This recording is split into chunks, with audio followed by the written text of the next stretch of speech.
Hey, Tristan here. Today we're going to go over custom reports in RepairDesk. We'll start by hovering over reports at the top and then selecting Create Custom Report. When you show up here for the first time, you'll be given a brief tutorial on how to use the tool. Custom reports is divided into 4 sections. We'll start by deciding the type of report that we want. Do we want a summary report, a list of invoices, or a list of items? We'll select what data we want to see in the report. We'll set our criteria or our filters, and then our data is visible at the bottom. We'll start with a summary report. Let's say that I want to see my total sales, how much I've made in repairs, how much I've made in product sales, and I want to see my profit margin.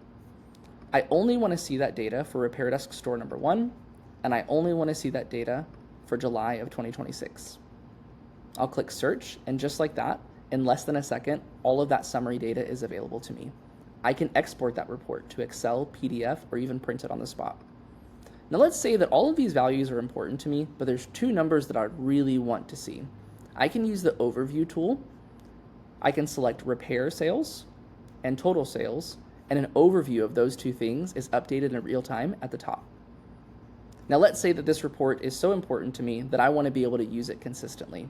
I can click Save as Custom Report. I can name this report, give it an icon, and click Save.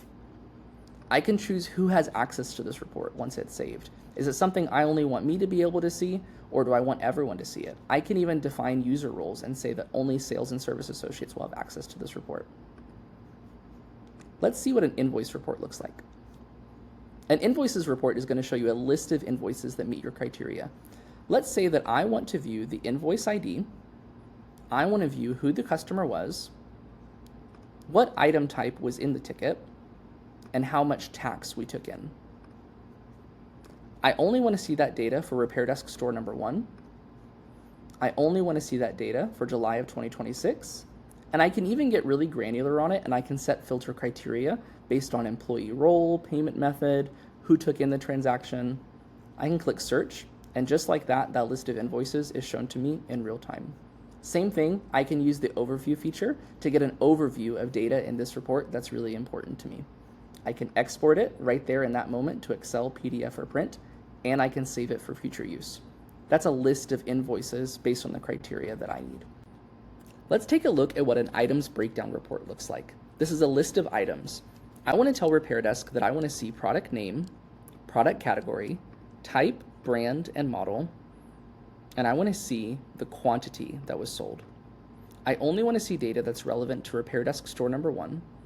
I only want to see data from July of 2026, and I only want to see tickets that were assigned to Tristan. And click search.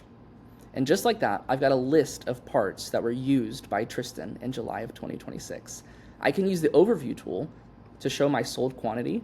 Tristan sold, and it will summarize 3 of these parts in July of 2026. I can save that report for future use. I can assign it to other users. I can export it to Excel, PDF, or print. That is custom reports in RepairDesk.